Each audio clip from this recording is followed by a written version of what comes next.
So welcome back, friends. It's Megan from A Seasonal Abode. So I'm gardening here in Zone 6A, Southern Ontario, Canada. It's the beginning of November here, and the weather has really turned. So I have been away from my garden for about 2 weeks' time, and I came back, and we had a killing frost while I was away. So all the trees are in beautiful color right now.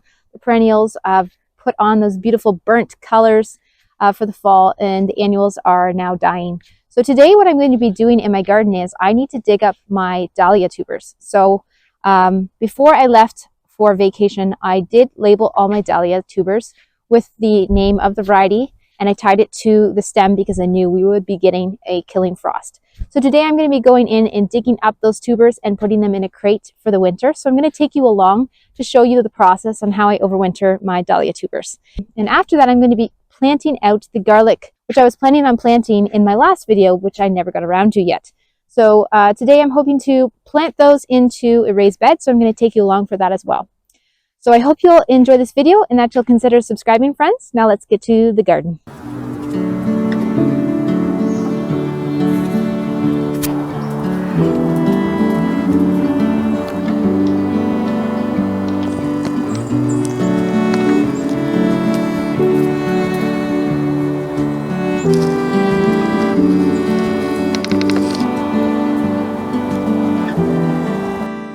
So here, just showing you one of the beds that have the dahlias in it. They are spent, as you can see. You can sort of tell what color the dahlia was prior to the killing frost, but you can't always, especially if you have a really, really hard killing frost. So there are a few different ways of overwintering dahlias. My way is just one of many. What I like to do is I like to pre-label my dahlias before the killing frost with a piece of tape with a Sharpie marker, and I'll show you that. And then I like to dig them up, put them in a crate, hose down the tubers, and then I like to right away, after they have been dried out for a day or two, I like to split them right away, throw out the tubers that are no good, and then store them in plastic wrapped overwinter in their individual varieties.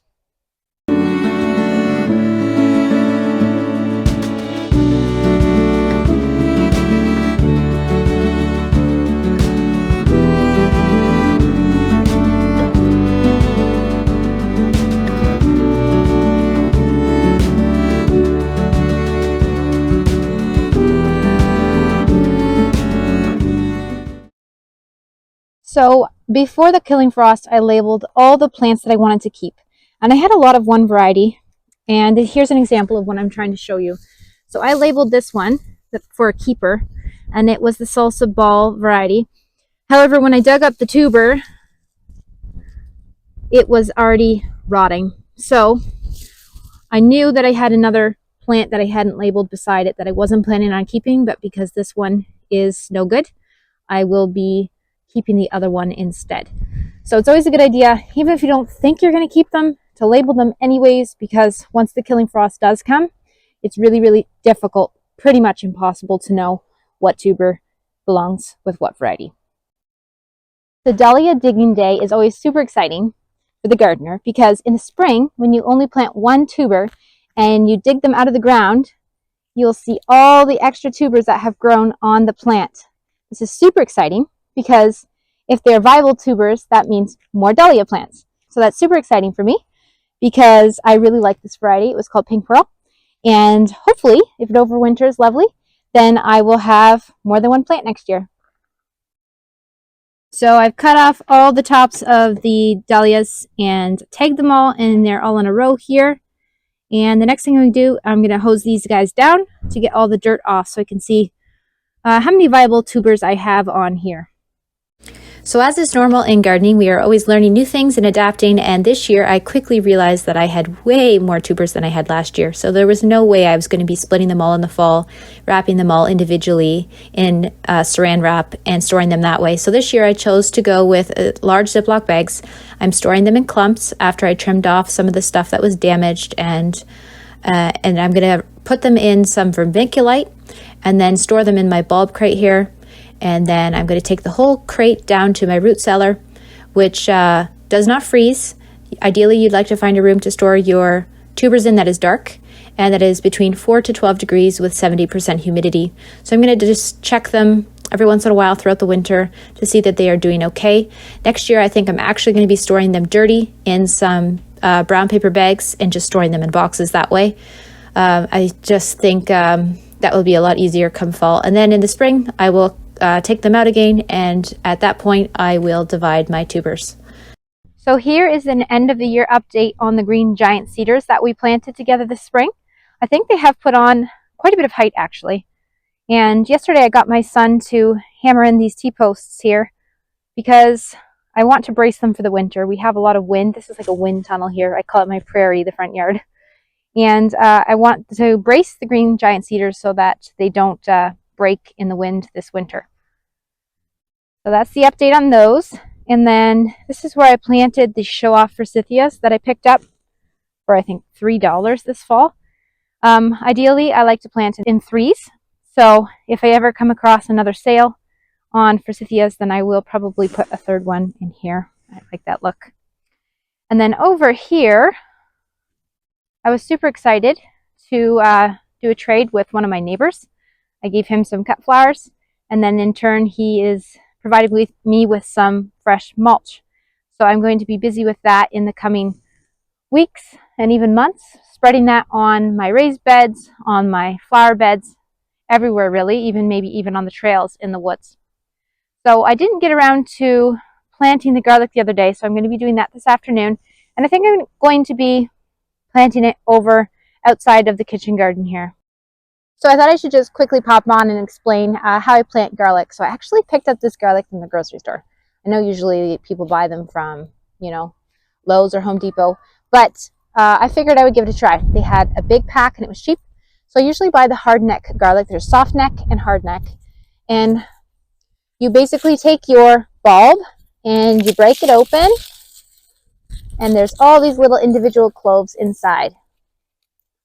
So this one you can already see, it knows it's time to sprout. So if you break it apart, you break all these little cloves apart, and each one of these you plant in the ground.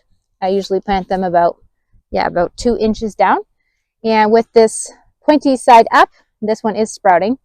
And then you cover it up with dirt and you leave it there over winter. So you can plant garlic anywhere between after the killing frost, the first killing frost, till when you can't get into the ground anymore. So I've planted as late as December some years.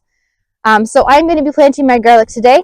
So what you want to do is, I have a surplus of garlic here because I didn't purchase it at Lowe's. It was much cheaper from the grocery store. So what I'm going to do is I'm going to be selective with my garlic cloves. I'm going to pick out the largest, best looking cloves and plant those in the ground rather than using up every clove in each bulb, because some of them are tiny. I have noticed that in the past, if you want big garlic bulbs come next year, you want to begin with a good clove in the first place. So you want to select the larger, healthier looking cloves to start out with. So then as far as how to plant the garlic, I usually just take some kind of tool and I make a little trough that's about 2 inches deep. And I take my cloves and I put the pointy side, I use this pointy side up, and the other side kind of looks like that's where the roots would come from. It's more of a flat end.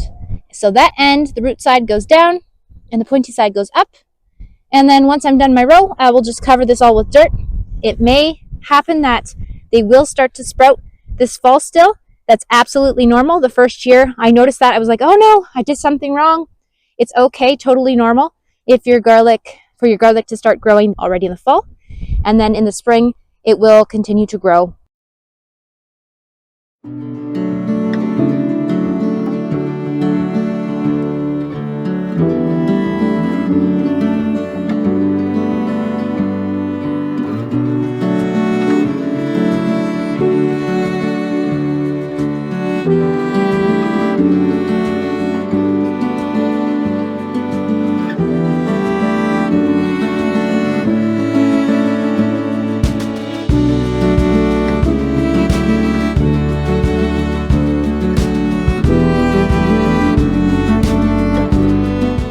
So just giving a quick end of the year update on this new garden that we put in this spring together.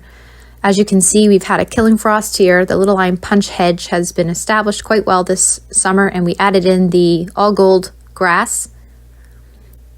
Then going into the garden here, I wanted to quickly show you how I have cleaned up some of the beds here.